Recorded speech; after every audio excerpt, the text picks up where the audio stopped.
പക്ഷെ അതിൽ നിന്ന് നമ്മൾ റിക്കവർ ചെയ്ത് നമ്മൾ മുന്നേക്ക് പോവാൻ പറ്റണം. അവിടെ തന്നെ സ്റ്റക്കായി നിൽക്കുമ്പോഴായി പ്രശ്നം വരുന്നത്. ഇത് നമുക്കിത് പറയാൻ ഭയങ്കര എളുപ്പമാണ്, അനുഭവിക്കുന്നവർക്കാണ് അതിൽ നിന്ന് പുറത്തേക്ക് വരാൻ പാടി. ഇപ്പൊ ഞാനെന്നല്ല, ഞാൻ എല്ലാവരുടെ കാര്യം പറഞ്ഞതാ. പുറത്തേക്ക് ഒന്ന് വന്നാ പിന്നെ നമ്മൾ ഓക്കെയാണ്. പക്ഷെ പുറത്തേക്ക് വരാൻ ടൈം എടുക്കും. ചില ആൾക്കാർ 1 മാസം കൊണ്ട് ഓക്കെ ആവുന്നവരുണ്ട്, ചില ആൾക്കാര് 2 വർഷം 3 വർഷം. പിന്നെ ഞാൻ പറഞ്ഞല്ലോ, പിന്നെ ഈ മെമ്മറീസ് ഒന്നും നമ്മൾക്ക് ഒരിക്കലും മരിക്കാത്തത് കൊണ്ട് ഇടയ്ക്കിടയ്ക്ക് നമ്മളെ വന്നിങ്ങനെ ഹിറ്റ് ചെയ്തുകൊണ്ടിരിക്കും. അതുണ്ടാവും. ശരിക്കും എന്താ പറയുക, ഞാൻ ഇത് ചേച്ചിയുടെ അടുത്ത് ചോദിക്കാൻ കാരണം വെച്ച് കഴിഞ്ഞാൽ നമ്മുടെ ലൈഫ് ഇസ് ബ്യൂട്ടിഫുൾ എന്ന് പറഞ്ഞിട്ട് മൈൽ സ്റ്റോൺ തന്നെ ഒരു പ്രോഗ്രാം ഉണ്ട്. അതിൽ നമ്മുടെ ആര്യ ചേച്ചി ഇവര് ഇങ്ങനത്തെ ഒരു ക്വസ്റ്റ്യൻ വന്നപ്പോൾ അവർ പറഞ്ഞായിരുന്നു ഇവരുടെ ലൈഫിൽ ഇങ്ങനത്തെ ഒരു ഇഷ്യൂ ഉണ്ടാകാൻ മേജർ റോള് എനിക്ക് തോന്നുന്നു ബിഗ് ബോസിനാണെന്ന് അവർ പറഞ്ഞായിരുന്നു. അല്ല, എന്റേത് ബിഗ് ബോസ് ഒരു മേജർ റോൾ എന്ന് പറയാൻ പറ്റില്ല. അങ്ങനെ അല്ലാതെ തന്നെ ഒത്തിരി പ്രശ്നങ്ങളുണ്ട്. ബിഗ് ബോസ് എന്ന് പറയുന്നത് ഞങ്ങൾ ഒരു 2.5 മാസം 64 ദിവസം ഞങ്ങൾ തമ്മിൽ മാറി നിന്നു എന്നതാണ് അതിനകത്ത് ഒരു ഇത് വന്നത്. പക്ഷെ അതൊന്നും അല്ല പ്രശ്നങ്ങൾ. ഞാൻ പറഞ്ഞു ഞങ്ങളുടെ പ്രശ്നങ്ങൾ അത് ഞങ്ങളുടെ വീട്ടിനകത്ത് തന്നെ നിന്നോട്ടെ. അല്ല, ഞങ്ങളെ പേഴ്സണലി അറിയാവുന്നവർക്ക് അത് അറിഞ്ഞാൽ മതി. അത് പബ്ലിക്കായിട്ട് ഞാൻ ഒരിക്കലും ഞാനായാലും കണ്ണനായാലും പറയാൻ ആഗ്രഹിക്കാത്തത് അത് വേണ്ടാന്ന് വെച്ചിട്ടാ. അല്ലെങ്കിൽ എനിക്കും പറയാം, കണ്ണനും പറയാം, 2 പേർക്ക് ഉണ്ടാവുമല്ലോ പറയാൻ ഒത്തിരി കാര്യങ്ങൾ. അത് വേണ്ടാന്നുള്ളത് ഞങ്ങൾ തമ്മിൽ ഡിസിഷൻ എടുത്തതാണ്. മോൻ വളർന്നു വരെയല്ലേ, ഞങ്ങൾ അവന്റെ കാര്യം മാത്രമേ ഇപ്പൊ ശ്രദ്ധിക്കുന്നുള്ളൂ. അവന്റെ കാര്യം നോക്കി അവന് നല്ലൊരു അച്ഛനാണ് കണ്ണൻ, അവന് നല്ലൊരു അമ്മയാണ് ഞാനെന്നാണ് എന്റെ വിശ്വാസം. അപ്പൊ അങ്ങനെ അങ്ങ് പോട്ടെ, അവന് ഹാപ്പിയാണ്. അവന്റെ ടീച്ചേഴ്സ് പറയാറുണ്ട് അവിടെ സിംഗിൾ മദേഴ്സ് ഉണ്ട്, അച്ഛന്റെ കൂടെ മാത്രം ഉള്ള കുട്ടികളുണ്ട്. പക്ഷെ അവരെ പോലെ ഒന്നുമല്ല. അമ്പാടി ഫാദേഴ്സ് ഡേ വരുമ്പോ അമ്പാടിക്ക് അവിടെ കാർഡ്സ് ചെയ്യുമ്പോ ഈ ഫോട്ടോ ഞാൻ കൊടുത്തു വിടും, പാസ്പോർട്ട് എടുത്തിട്ട് കണ്ണന്റെ. അങ്ങനെ അവൻ എവിടെയും ഒരു പ്രശ്നം വരില്ല.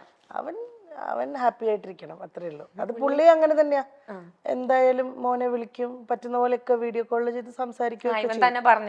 അവന് ഫോണുണ്ട്, അവന്റെ ഫോണിൽ വിളിക്കും. ചിലപ്പം ഈ കളിയുടെ കൂടുന്നതുകൊണ്ട് ഫോൺ എടുക്കത്തില്ല, വേഗം കട്ട് ചെയ്തിട്ട് പോകും. അതിപ്പോ എന്റെ അടുത്തുനിന്ന് ഷൂട്ടിങ്ങിന് ആളിവൻ പോയാലും കിട്ടാൻ വലിയ പാടാ. ലൈനില് വലിയ നടനായി പോകും. ഇവിടുന്ന് പോയാ കഴിഞ്ഞാ ജിജിയമ്മയൊക്കെ കൊണ്ടുപോകുന്നത് എനിക്ക് ഷൂട്ടല്ല എന്തെങ്കിലും തിരക്കുണ്ടെങ്കിൽ. അപ്പത്തേക്കിനും വിളിച്ചാ വരിക പോലും ഇല്ല. പിന്നെ ആ ലോകത്തിലാ. പിന്നെ രാത്രിയിലൊക്കെ അമ്മ ഷൂട്ടിങ് ഉറക്കം വരുന്നത് ഭയങ്കര സംഭവമാണ്. ചേച്ചി പോവാറുണ്ട് അവന്റെ കൂടെ? വല്ലപ്പോഴും ഒക്കെ പോവാറുണ്ട്. പക്ഷെ കണ്ടിന്യൂസ് നിക്കത്തില്ല ഞാൻ. കാരണം ഇവനും ഇഷ്ടം ഇവന്റെ ആ സർക്കിളിൽ അങ്ങനെ നിക്കാണ്. ഞാൻ എന്റെ കുറച്ച് റെസ്ട്രിക്ഷൻ വരും. അമ്പാടി ഇവിടെ വാ, അമ്പാടി ഇവിടെ നിൽക്കി, അമ്പാടി ഇവിടെ നിൽക്കി. ഞാനില്ലെങ്കിൽ ജിജിയമ്മയുടെ അടുത്ത് കുറച്ചൊക്കെ നമ്പർ എടുക്കും. പിന്നെ ചെറുതും കൂടെ ആണല്ലോ, അപ്പൊ ഭയങ്കര കൺസേണും കൂടെ കിട്ടണ കള്ള നിനക്ക് അല്ലേ? ഇപ്പൊ ഞാൻ ചേച്ചിയുടെ അടുത്തൊരു ക്വസ്റ്റ്യൻ ചോദിക്കുകയാണെങ്കിൽ, നമ്മുടെ പ്രൊഫഷണൽ ലൈഫിൽ ഭയങ്കരമായിട്ട് ഷൈൻ ചെയ്ത് നിൽക്കുന്ന ഒരാളാ ചേച്ചി, ഭയങ്കരമായിട്ട് എല്ലാവരും നോട്ടീസ് ചെയ്യുന്ന ഒരാളാ ചേച്ചി. ചേച്ചിക്ക് എപ്പോഴെങ്കിലും തോന്നിയിട്ടുണ്ടോ പേഴ്സണൽ ലൈഫിൽ ഒരു ഫെയിലിയർ ആയി പോയി എന്ന് തോന്നുന്നുണ്ടോ? ഇല്ല, ആ സ്റ്റേജ് കഴിഞ്ഞു മോളെ. ഞാൻ പറഞ്ഞല്ലോ, ഞാൻ പറഞ്ഞില്ലേ നേരത്തെ, എന്ത് പ്രശ്നം വന്നാലും നമ്മൾ അവിടുന്ന് തിരിച്ച് എണീറ്റ് വരിക എന്നുള്ളതാ. അങ്ങനെ തിരിച്ചിപ്പോ ഞാൻ എണീറ്റ് വന്നിട്ടുണ്ട്. പിന്നെ അത് ഫെയിലിയർ ആയിന്ന് തോന്നാൻ ഇപ്പൊ ഫാമിലി ലൈഫ് ഇല്ല എന്ന് പറയുന്ന ഒരു ഹസ്ബൻഡ് വൈഫ് അങ്ങനെ ഒരു റിലേഷൻ ഇല്ല എന്നൊഴിച്ച് എൻ്റെ കൂടെ എനിക്ക് മോനുണ്ട്. എനിക്ക് ഫാമിലി എന്ന് പറയാൻ എനിക്ക് മോനുണ്ട്. എന്നെ അങ്ങനെ സ്നേഹിക്കുന്ന കുറെ സുഹൃത്തുക്കളുണ്ട്. എൻ്റെ കൂടെ കൈപിടിച്ച് നിൽക്കാൻ എന്നെ ഉറപ്പായിട്ടും എൻ്റെ ബന്ധുക്കളൊക്കെ പണ്ടത്തെക്കാളും അവരെല്ലാവരുമായിട്ട് ഞാൻ കുറെ കൂടെ അറ്റാച്ച്ഡ് ആയിപ്പോ. ബിഗ് ബോസിന്റെ സമയങ്ങളിലേക്കാളും ഒക്കെ എൻ്റെ ബന്ധുക്കളെല്ലാവരുമായിട്ടും വരലുണ്ട്. എനിക്കൊരു ചേട്ടനുണ്ട്. ചേട്ടൻ്റെ പേര് ശരത് എന്നാണ്. ചേട്ടന് വൈഫ് പ്രിയ, അവർക്ക് 2 മക്കളുണ്ട്. ഒക്കെ അവർ വരും. അമ്പാടിക്ക് ഭയങ്കര ജീവനാണ്, ഭയങ്കര ഇഷ്ടമാണ് അവരെ. അപ്പൊ അങ്ങനെ എനിക്ക് ഫാമിലി എന്ന് പറഞ്ഞാൽ എനിക്ക് കുറെ പേരുണ്ട് ഇപ്പോ. സ്വന്തമായിട്ട് ബന്ധുക്കളായിട്ടും സുഹൃത്തുക്കളായിട്ടും എന്നൊക്കെ പറഞ്ഞ്. അപ്പൊ അതിനകത്ത് ഇങ്ങനെ ഒരു സംഭവം ഒഴിച്ചാൽ അപ്പൊ അതെപ്പോഴും നമുക്കുള്ളിലൊരു വിഷമാണത്. അതൊരിക്കലും അയ്യോ ഞാൻ പരാജയപ്പെട്ടു പോയി, ഞാൻ സക്സസ്ഫുൾ ആണ്. എൻ്റെ മോനെ ഞാൻ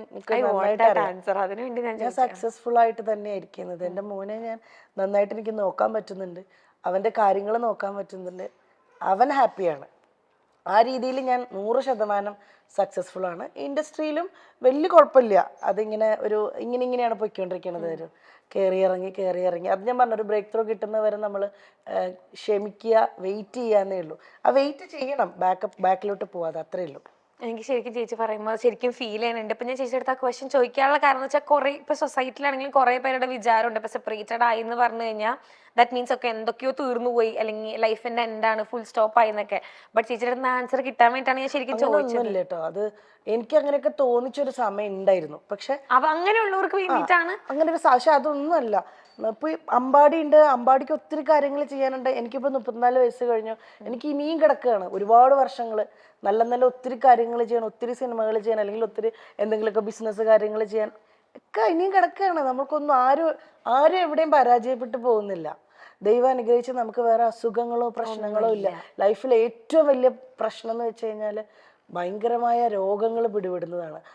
അതൊന്നും ഇല്ലാത്തടത്തോളം ഞാനും എൻ്റെ ഫാമിലിയും അല്ല എന്നെ ഞാനും ചുറ്റിപ്പെടുന്ന ആൾക്കാരെല്ലാവരും ഹാപ്പിയാണ്. രോഗങ്ങൾ ആർക്കും വരാതിരിക്കട്ടെ.